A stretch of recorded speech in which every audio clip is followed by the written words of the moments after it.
Hi everyone, my name is Dr. Afaq Mansoor, and in this video we are going to discuss about how to find a relevant journal for your paper that you just finished writing. So at the time when it's obviously your first time to write a research article, you have a lot of confusion that how you're going to find a journal, and at the start you definitely expect that it should be published as quickly as possible. So I will be sharing my experiences and the suggestions that I have got from my seniors, from my senior professors throughout the process of PhD and onwards. So mainly I would say that there are three ways to find a relevant journal. The first one is when you're writing a paper, definitely you discuss with your senior or your colleague who has already worked on the relevant field. So he can give you a lot of suggestions, and that's also a kind of assumption that he or she has already written some papers on that specific field. So that's how he can suggest you that find that journal.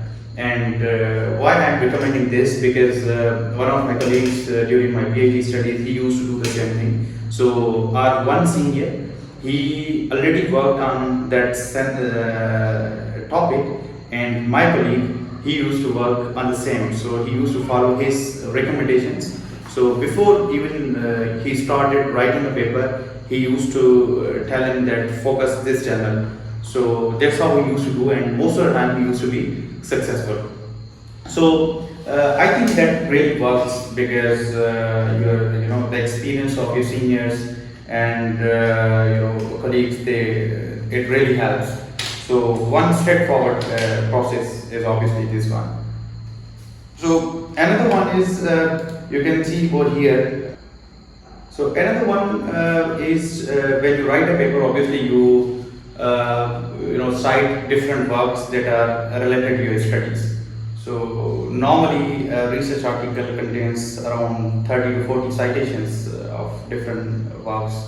So assumption is that they are most relevant, and it's ethically our obligation that we should add those references which are actually related to our work.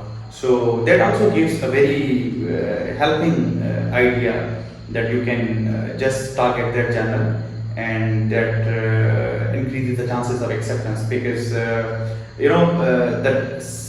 it's very important to save the time, because what happens when you submit your manuscript to a journal which you haven't checked its scope. So after 10 days, 15 days, sometimes even 20 days, the editor holds that paper, and once he gets the time, he or she tells you that sorry, this paper is out of scope of this journal. So it's quite essential that you give enough time to check out the journal scope, recently published papers in that particular journal. That actually tells you whether you should submit the paper to that specific journal or not.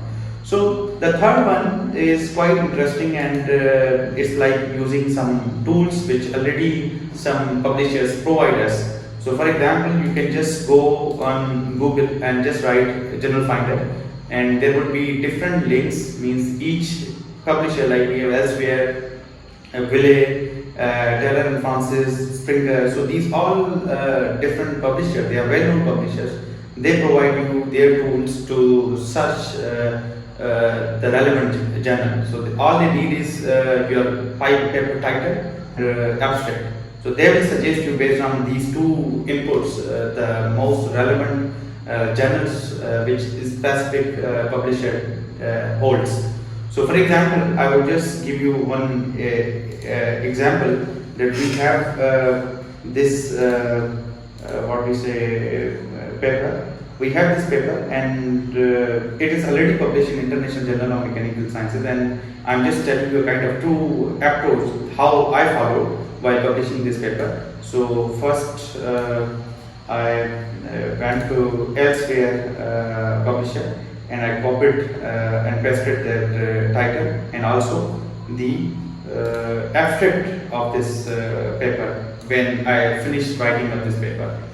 So once I did this, you can see that just click the find journal, and that journal finder of Elsevier will provide you the suggested journal list, and each statistics of that journal is also provided, like materials and design that has site score of 13.0, acceptance rate of 20%, and time the first decision is 3 weeks. So at that time my need was to find a journal which was very quick. So first requirement was obviously that one. Then we have the Chinese Journal of Aeronautics. It's saying that it has acceptance rate of 90%, and time to first decision is 5 weeks, which was not my choice actually.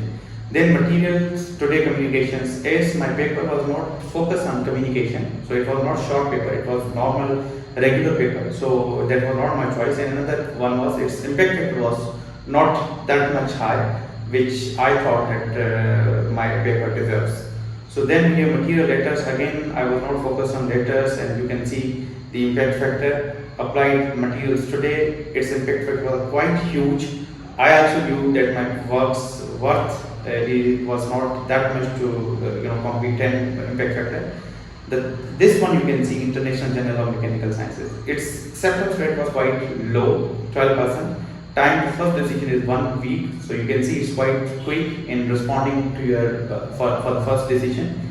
And the impact factor was 5.329, which is quite reasonable. So that's how I selected when I wanted to publish this manuscript. So then it took, I think, two months or 2.5 months to get it published, and that is the kind of approach that we can follow. So just a quick recap, I would say that first one is getting help from your seniors, because their experience can help you a lot. Second one is you can find the references that you have already added in your manuscript. They are most relevant, so they can tell you which journal you should try. The third one is, which is quite scientific in terms of finding a journal, that is just specifically go to any Elsevier, like Elsevier is there, just go to its website and click find journal. Then we have Springer, Wiley, so any publisher you are interested in, and that's how you can find a journal. And in this, I think you also get to know that whether it's open access or subscription, access for subscription. So we didn't have funding to get it open access, so this was also a requirement to publish in any journal which is actually subscription based. So that's how you can find a journal. And there can be some other methods as well, but throughout my learning process, these three approaches I found. And some papers, when I finish up writing, I try the first approach. For some papers, the second approach, and third approach is quite useful as far as my papers are concerned. So that's it from my side. Thank you so much. If you have any questions, query, you can discuss with me. Thank you so much.